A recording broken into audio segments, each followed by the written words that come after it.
Voici Tamara Dolan.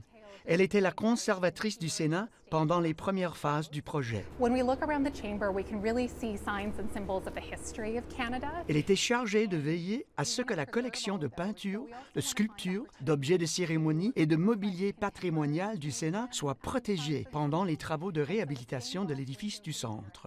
La collection du Sénat comprend donc environ 6 000 pièces, dont 1 millier se trouvait dans l'édifice du centre avant la fermeture. Ce sont certainement les pièces les plus importantes de la collection. Il y a la masse du Sénat ainsi que le mobilier de la salle du Sénat, les trônes, un certain nombre d'œuvres d'art, des portraits de rois de France et bien sûr des monarques et leurs épouses.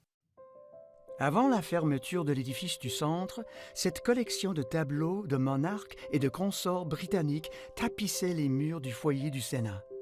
Ce tableau représente le roi Édouard VII. Il est venu au Canada en tant que prince de Galles en 1860 et a posé la première pierre des premiers bâtiments du Parlement. Le roi George V a régné de 1910 à 1936. Et voici le tableau de Robert Swain représentant le roi George VI, le père de la reine Élisabeth II, qui était souverain pendant la Seconde Guerre mondiale. Il a été le premier monarque à fouler le sol canadien. C'était lors de sa tournée au Canada en 1939 en compagnie de la reine Élisabeth, la future reine-mère. Ce portrait de la reine Élisabeth II a été peint en 1957, 5 ans après le début de son règne. Il est l'œuvre de l'artiste canadienne Lilias Torrance Newton et il est l'un des 2 tableaux originaux exposés ici. L'autre tableau original est ce portrait en pied de la reine Victoria, peint en 1842 par l'artiste britannique John Partridge. Il a été acquis pour être accroché au marché Bon Secours de Montréal, qui a brièvement abrité le Parlement de la province du Canada. Il a survécu à 4 incendies, dont celui de 1916 qui a dévasté l'édifice du centre. En raison de la taille des tableaux, il était difficile de les sortir du bâtiment. Nous avons donc travaillé avec Services publics et approvisionnement Canada, ainsi qu'avec l'Institut canadien de conservation. Des restaurateurs sont venus à l'édifice du centre et ont évalué l'état des tableaux. Nous avons déterminé si des travaux de conservation étaient nécessaires pour les retirer de l'immeuble, car chaque fois que nous déplaçons quelque chose, nous introduisons un nouveau risque pour le tableau.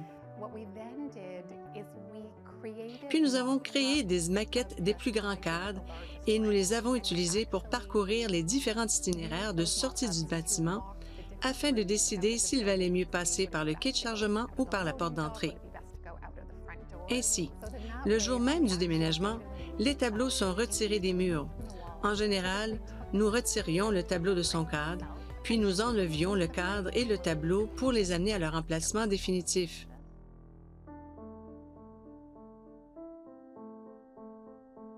Madame Dolan et son équipe ont dû relever un défi encore plus grand en retirant ces 8 tableaux historiques de la Première Guerre mondiale. Accrochées ici depuis 1921, ces peintures n'ont pas été conçues à l'origine pour cet espace. Lorsque l'édifice du centre a été officiellement inauguré, la salle du Sénat était encore en construction. Cette photo a été prise à l'intérieur de la chambre haute. Il y avait encore beaucoup de travail à faire. Un peu moins d'1 an plus tard, l'ouverture de la 5e session de la 13e législature du Canada a eu lieu ici, dans la salle du Sénat nouvellement construite. Peintres, charpentiers et décorateurs ont travaillé toute la nuit pour s'assurer que la salle était prête. La plupart des sculptures en pierre et des boiseries n'avaient pas encore été achevées et ces peintures ont été installées pour recouvrir les murs. Destinés à l'origine à être exposés dans un bâtiment réservé à un monument commémoratif de guerre, ces tableaux sont devenus un élément permanent ici. Elles dominent les murs de cette salle depuis plus d'1 siècle. Aujourd'hui, ces peintures ont été enlevées pour être conservées en lieu sûr et restaurées. Elles seront entreposées au Musée canadien de la guerre. En ce qui concerne l'édifice du centre, le bâtiment d'origine a brûlé en 1916, alors que le Canada participait à la Première Guerre mondiale. Ainsi, lorsque nous contemplons la conception, Les souvenirs de la Première Guerre mondiale et l'importance de saluer les sacrifices des soldats pendant cette période sont vraiment importants dans le contexte du Sénat. Je pense que les peintures de guerre sont probablement l'hommage le plus important que nous voyons.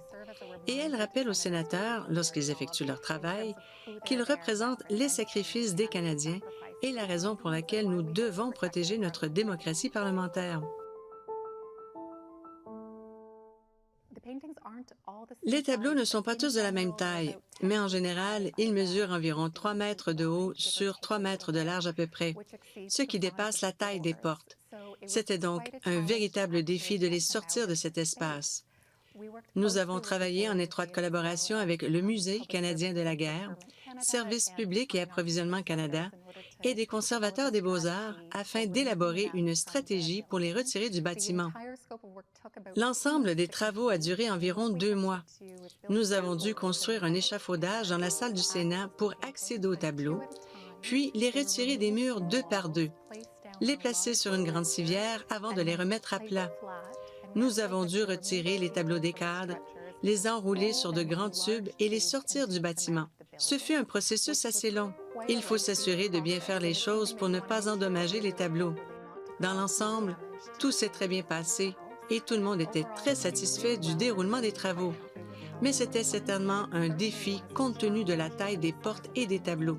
Nous voulions nous assurer que l'importance de ces tableaux soit préservée afin qu'elles puissent être réintégrées dans l'édifice du centre lorsque le Sénat sera prêt à y retourner.